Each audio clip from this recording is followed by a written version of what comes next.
sejati, sadarlah kewajiban suci, membina kaum wanita, mencari yang utama negara. Di telapak kakimu terbentang surga, di tanganmu lah nasib bangsa. Mari beramal dan berdamai bakti, membangun negara, mencipta masyarakat Islam sejati, penuh karunia.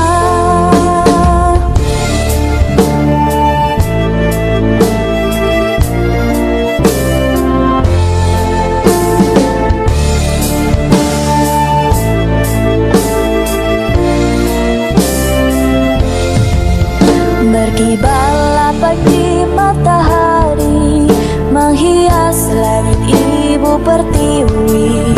Itu lambang perjuangan kita dalam menyebarluaskan agama Islam, pedoman hidup wahyu ilahi, dasar kebahagiaan sejati. Mari beramal dan berdamai bakti, membangun negara, mencipta masyarakat Islam sejati, penuh karunia. Mari beramal dan berdamai bakti, membangun negara, mencipta masyarakat Islam sejati, penuh karunia.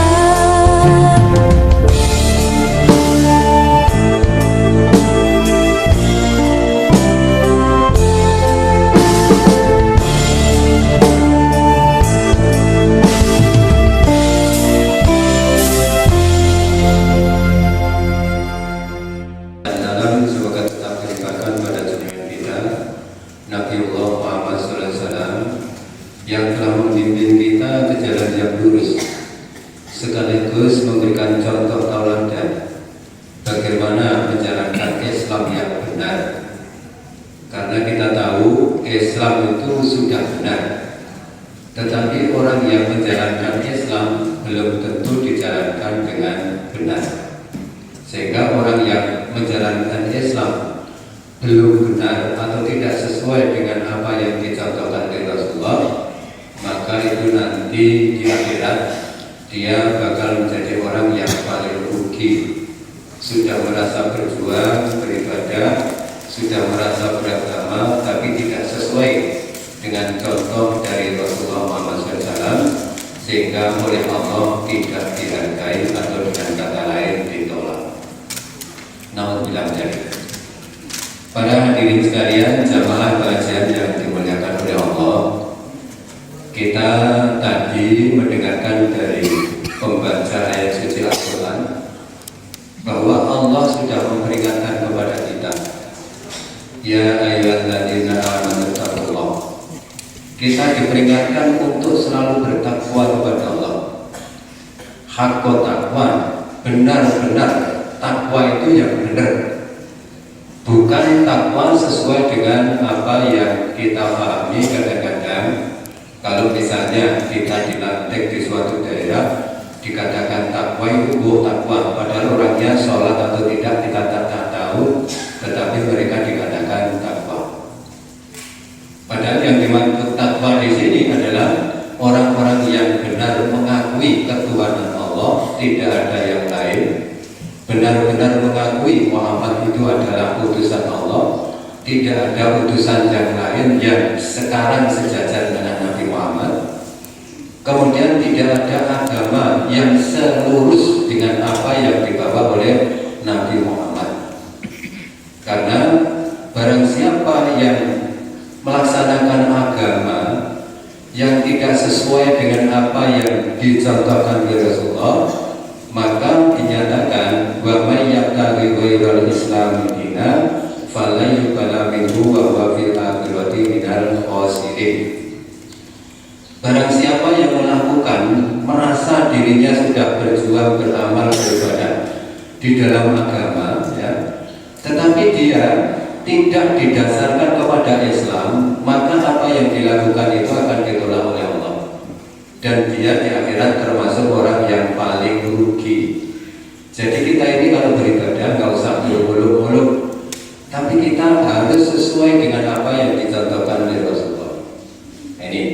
Tetapi kadang-kadang kita yaitu merasa diri kita itu lebih pintar dari Rasulullah, merasa diri kita lebih paham daripada Rasulullah, sehingga Rasulullah tidak melaksanakan seperti itu, tapi kita justru melaksanakan. Karena apa? Kita merasa lebih pintar dari Rasulullah. Rasulullah melarang seperti itu, tapi justru kita melaksanakan, dan seterusnya. Itulah batasan-batasan kita di dalam bertakwa kepada Allah SWT. Jadi ringkasnya, orang yang bertakwa itu adalah menjalankan semua perintah-perintah Allah tanpa kecuali. Ya sudah, tentu yang dia mampu. Kalau yang tidak mampu, misalnya masalah zakat tidak mampu, ya tidak usah. Ini tidak usah. Orang yang berhaji belum mampu, ya tidak usah. Tidak usah memaksa kemudian dini semua dijual, akhirnya anak istrinya tidak komanan apa-apa, enggak. Jadi ada agama Islam itu yang mesti dilaksanakan, tetapi syaratnya harus mampu. Kalau tidak mampu, jangan memaksa. Ini. Oleh karena itu kita di dalam agama Islam itu sebenarnya mudah-mudah saja, gampang-gampang saja. Yaitu kita cari apakah kalau saya melaksanakan seperti ini, maka itu sudah dicontohkan oleh Rasulullah atau belum. Itu saja. Ini satu contoh, misalnya Rasulullah menyatakan kita semuanya ini betul-betul harus melakukan agama Islam itu dengan benar. Artinya dengan benar itu harus sesuai dengan apa yang dicontohkan oleh Rasulullah. Karena Allah sendiri menyatakan Rasulullah itu adalah contoh tauladan yang terbaik. Makanya kalau Rasulullah itu menjadi contoh tauladan yang terbaik, kok kita masih menambahi? Itu mengatakan secara tidak langsung Rasulullah itu belum yang terbaik. Karena itu Allah dengan tegas mengatakan, laqad kana lakum fi Rasulillahi uswatun hasanah liman kana yarjullaha wal yawmal akhir wa dzakarallaha katsira. Sungguh di dalam untuk kamu sekalian, di dalam diri Rasulullah itu ada contoh tauladan yang terbaik, yaitu bagi orang yang berharap untuk bisa bertemu dengan Allah dan hari akhir, dan dia selalu mengingat Allah yang sebanyak-banyaknya. Nah, oleh karena itulah Allah saja sudah menyatakan bahwa Muhammad ini adalah contoh tauladan. Yang kita harus yakini bahwa apa yang difirman Allah itu tidak ada yang keliru, pasti benar. Nah ini karena pasti benar, kita nggak usah neko-neko, nggak usah neko-neko. Oleh karena itulah maka kita juga satu ketika Rasulullah itu ditanya oleh para sahabat, ayu amali ahabbu ilallah. Rasulullah menjawab, adwamuha wa iqallah. Apakah amal yang paling disukai oleh Allah? Rasulullah menjawab dengan mengatakan, amal yang disukai Rasulullah oleh Allah itu adalah amal yang terus menerus walaupun sedikit. Tapi kemudian juga menyatakan oleh Rasulullah, wa qala lahu minal amali ma tutiqun. Tapi kamu hendaknya beramal itu sesuai dengan kemampuanmu. Jadi amalan yang paling dicintai oleh Rasulullah itu adalah amalan yang terus menerus walaupun sedikit, tidak banyak tapi berhenti. Nah ini, misalnya saja kita berinfak dalam 1 tahun 1 kali, misalnya 10 juta, memang manfaatnya banyak. Tapi kemudian kita 10 juta itu kita bagi dengan 12 bulan. Ini Allah lebih suka yang 10 juta dibagi dengan 12 bulan. Karena apa? Dengan memberikan infak, maka dia ingat kepada Allah. Memberikan infak ingat kepada Allah. Kalau dia berinfak 12 kali dalam 1 tahun, berarti ingat kepada Allah paling tidak 12 kali dalam 1 tahun. Tapi kalau kita infak 1 kali 10 juta, berarti ingatnya kepada Allah pada waktu berinfak itu hanya 1 kali. Makanya Allah lebih suka infak sedikit-sedikit tidak apa-apa, tapi terus menerus, jangan berhenti. Ibadah yang lain juga demikian. Sholat itu juga demikian. Sholat duha yang hanya 2 rakaat saja, tapi terus itu lebih baik daripada sekarang sholat duha 12 rakaat, tapi 1 minggu tidak.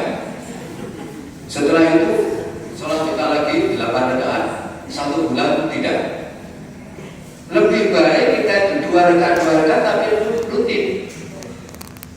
Sama dengan termasuk kita melakukan ibadah yang lain, baca Al-Quran misalnya. 1 kali baca itu terus 2 juz selesai, tapi baru 1 minggu tidak membaca.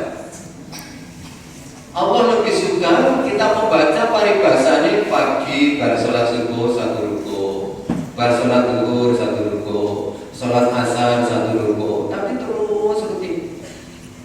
Sehingga dalam waktu tertentu akan sama dengan yang membaca yang sampai 2 juz itu tadi.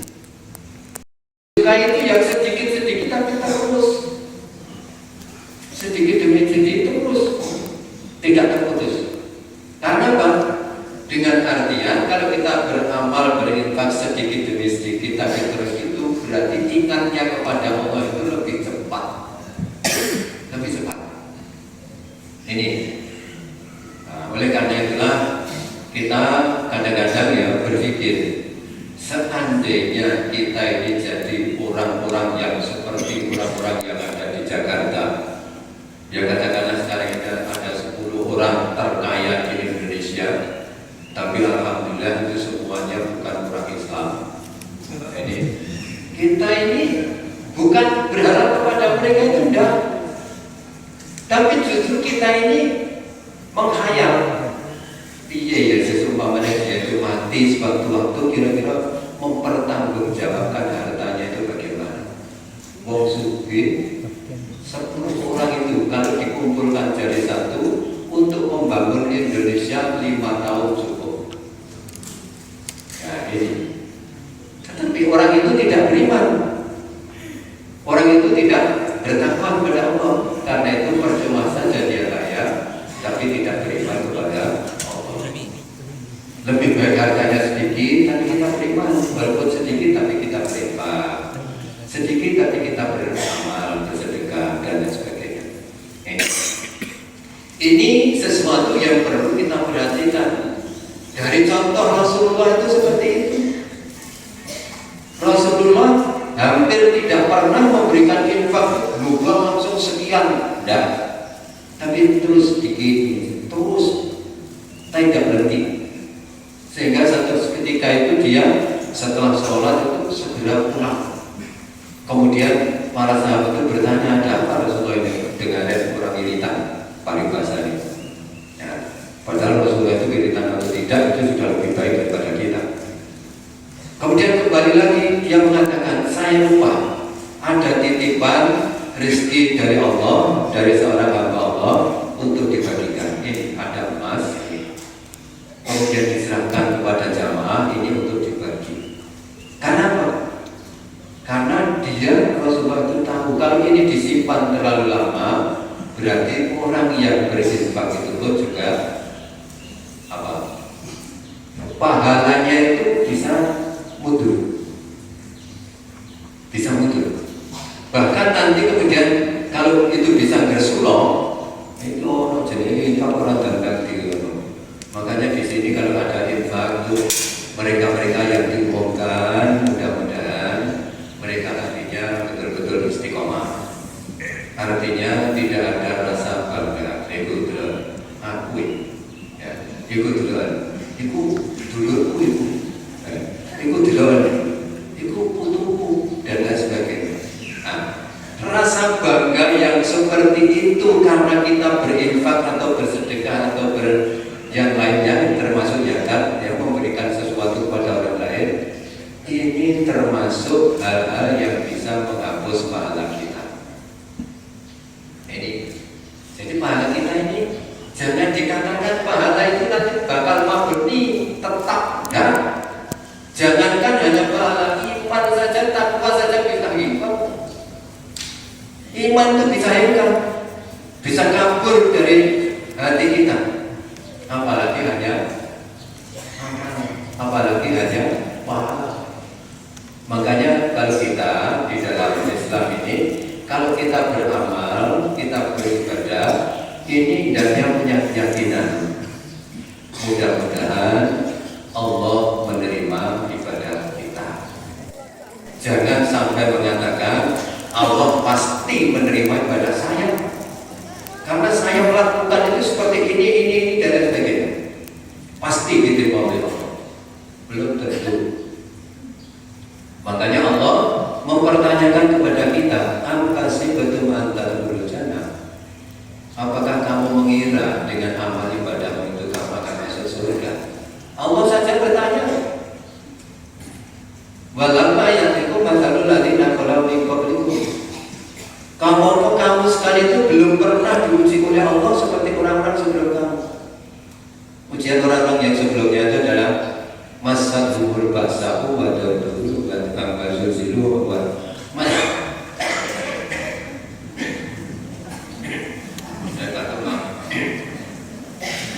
masa zuhur air minum wa dawduhu wa zilu. Orang yang dulu diuji dengan yang pertama kesengsaraan, yang kedua dengan penderitaan, yang ketiga dengan keguncangan hidup.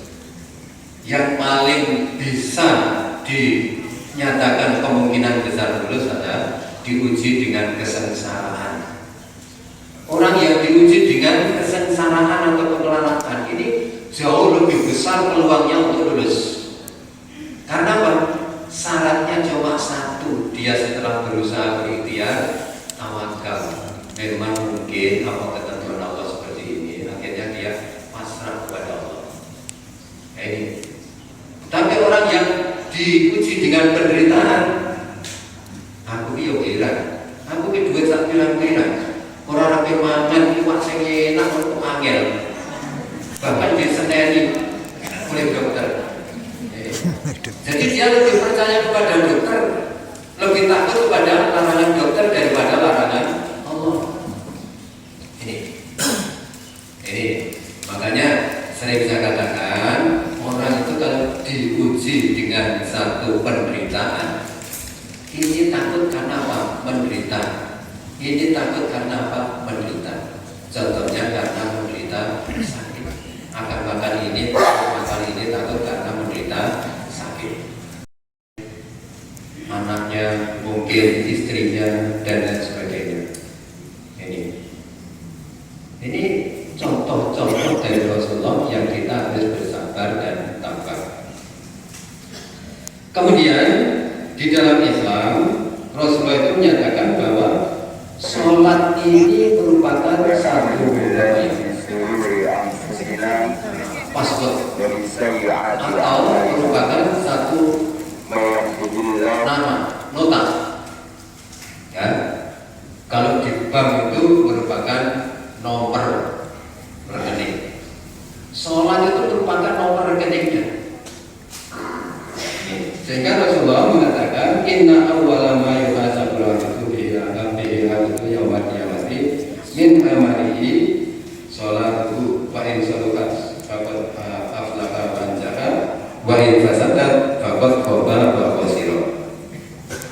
Sesungguhnya amalan yang pertama-tama dihisab dari hamba Allah, dari amalan-amalannya pada hari kiamat, yaitu sholatnya.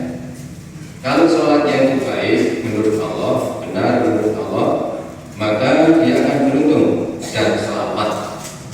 Tetapi kalau sholatnya itu sudah buruk menurut Allah, maka dia akan celaka dan rugi. Karena apa? Sholat ini merupakan barometer. Allah menyatakan wa aqimis sholat inna sholata tanha 'anil fahsya'i wal munkar.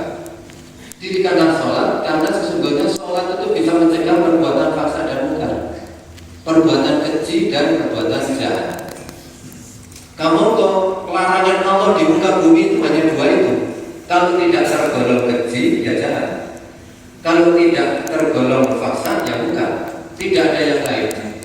Hanya dua itu golongannya.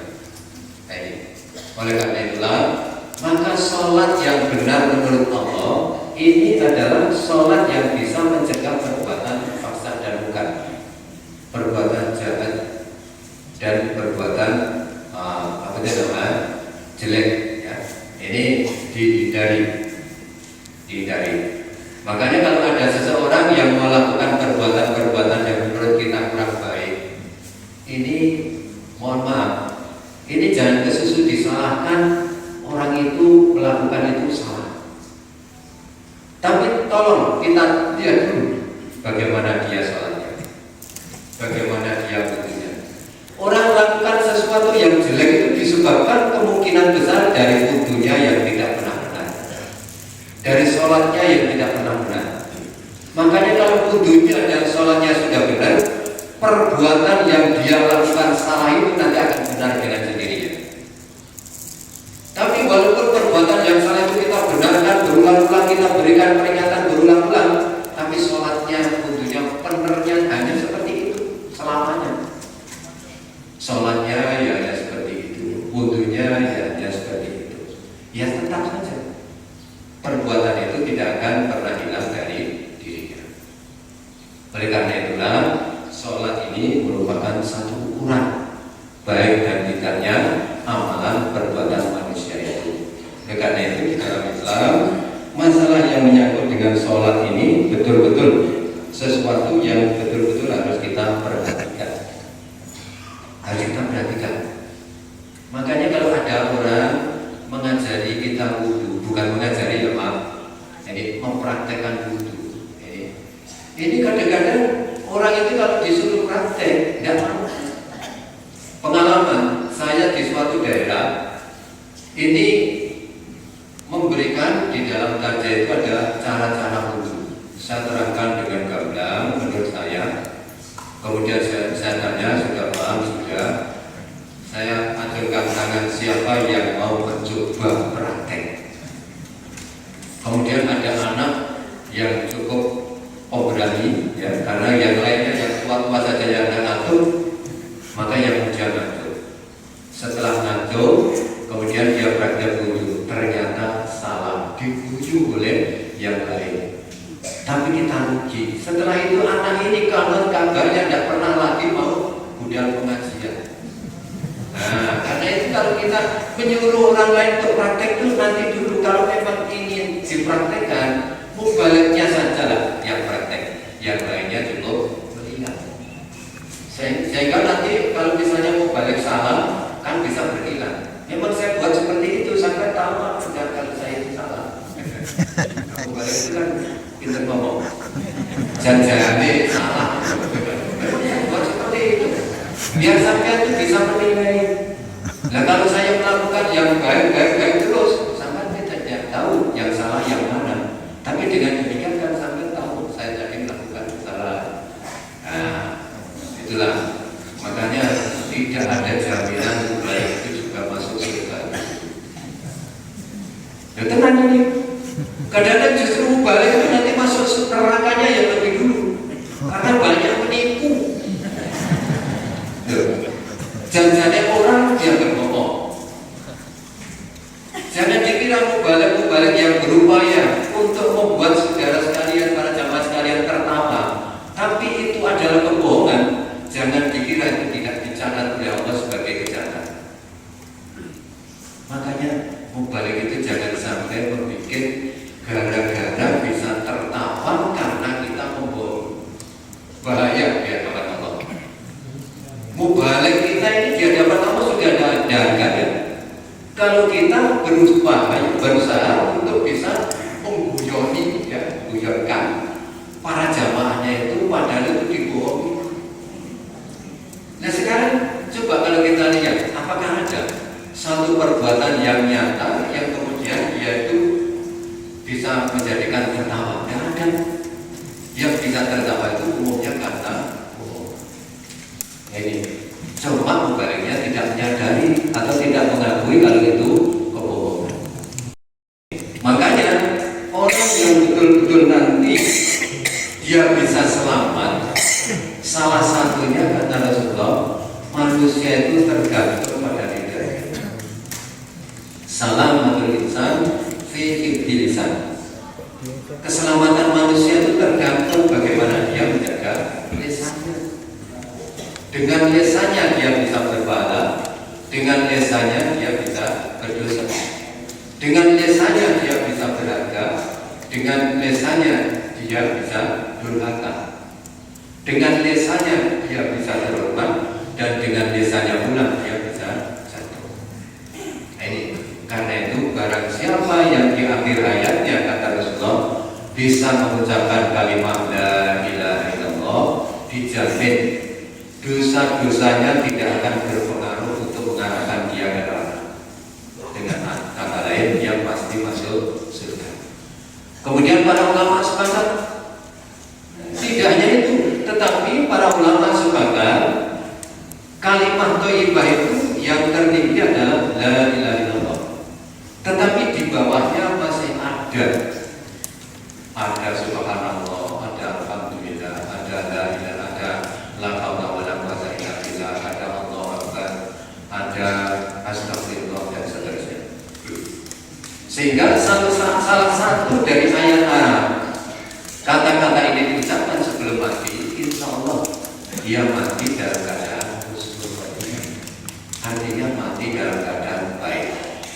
Nah, ini makanya kita ini kalau mendoakan orang untuk mati yang baik husnul khotimah itu jangan pada waktu sudah mati dikatakan mudah-mudahan beliau dalam husnul khotimah.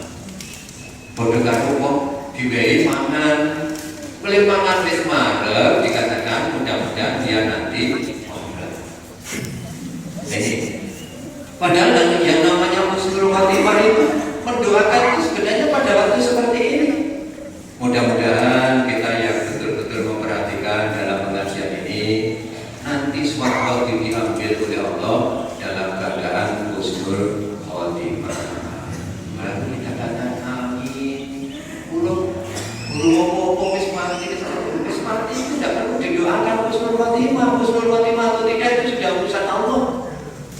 Nah, ini kita mendoakan itu pada saat masih hidup.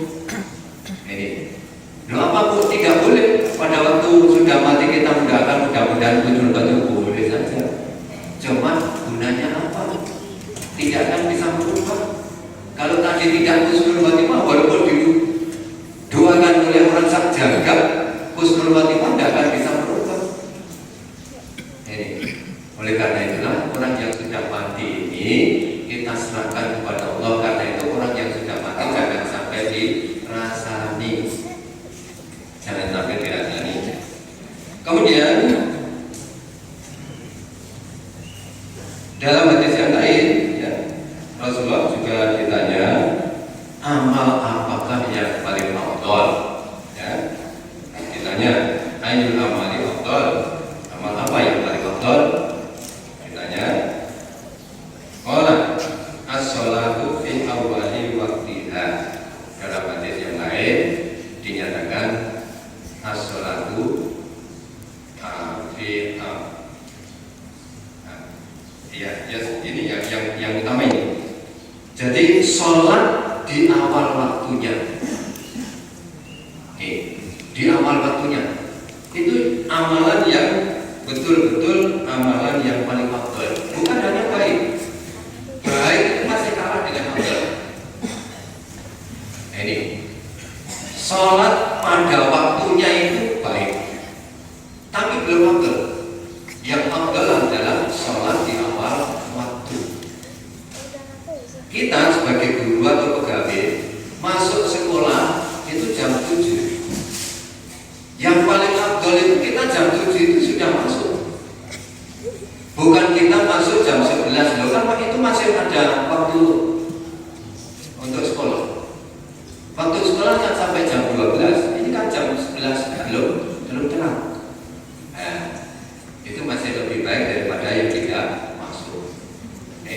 Tapi itu belum afdol. Yang afdol itu adalah yang awal. Begitu masuk langsung dia sudah ada. Sholat yang demikian.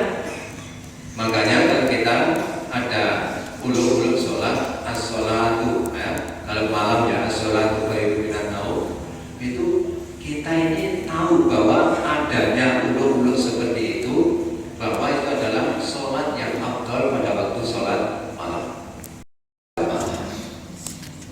Karena apa? Sholat itu kalau tidak dilakukan berjamaah, orang itu sebenarnya kalau ditunjukkan pahalanya dan manfaatnya sangat-sangat merugi. Ini sholatul rajuli fi jama'atin tazidu ala sholatihi fi baitihi wa sholatihi fi suqihi min ya bid'an wa isrina darajat. Jadi sholatnya seseorang dengan berjamaah ini lebih afdal, lebih baik daripada sholatnya di rumahnya atau sholat di pasar-pasarnya. Ini dengan derajat 27 derajat sholatnya. Kalau di rumah sebaik-baiknya sholat, seapi-api sholat di rumah itu pahalanya hanya satu. Tapi jangan dikupas. Loh, kan satu huruf saja 10, bukan itu. Jadi sholat secara menyeluruh artinya satu. Kalau yang jamaah dikupas setiap hurufnya lebih banyak lagi. Makanya tidak usah dikupas masalah setiap hurufnya. Dikupasnya yaitu antara tidak jamaah dan jamaah. Orang yang sholat munfarid di rumah sendirian, ini sebagus apapun sholatnya itu nilainya hanya satu. Tapi kalau dia itu sholat berjamaah, nilainya meningkat menjadi 27, minimal 25. Karena banyak gangguan oleh setan sehingga 27 turun menjadi 25. Kemudian setiap langkah kata Rasulullah, langkah pertama ini menambah derajat. Kalau ada 100 langkah berarti ada 100 derajat. Berarti menjadi 127 atau 125. Kemudian langkah kedua 100 langkah ini menghapus dosa. Setiap langkah satu dosa. Berarti 100 dosa diampuni oleh Allah pada saat kita berangkat ke masjid untuk sholat berjamaah. Jadi sholat berjamaah itu ada 27 derajat ditambah 100 derajat, kalau langkahnya 100 ditambah 100 dosa diampuni oleh Allah. Manfaatnya lebih banyak, hikmahnya lebih banyak.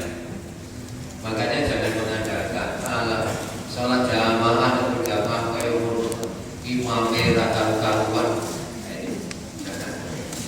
Kalau imamnya kita menganggap raka-rukan, ganti. Yang mengatakan imamnya raka-rukan belum sempurna itu siapa? Suruh jadi imam. Suruh jadi imam. Nanti kalau dia tidak bisa, gak usah diomongin. Besok sampai di pensiun. Pensiun. Ini makin selesai. Di akhirnya juga batuk. Jadi itulah. Maka sholat berjamaah itu kalau kita kupas benar-benar kita akan memperoleh keuntungan yang banyak, akan memperoleh ampunan dari dosa yang sangat banyak, dan juga akan memperoleh pahala-pahala yang sangat banyak.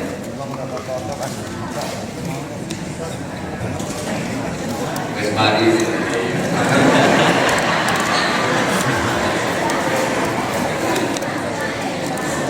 Ya, makanya ya, saya bantu ini sebenarnya insya Allah karena saya itu alergi dengan bau rokok. Beberapa malam yang lalu saya itu takziah di suatu tempat banyak yang rokok. Kebetulan saya itu tidak sadar, pulang paginya sudah seperti itu.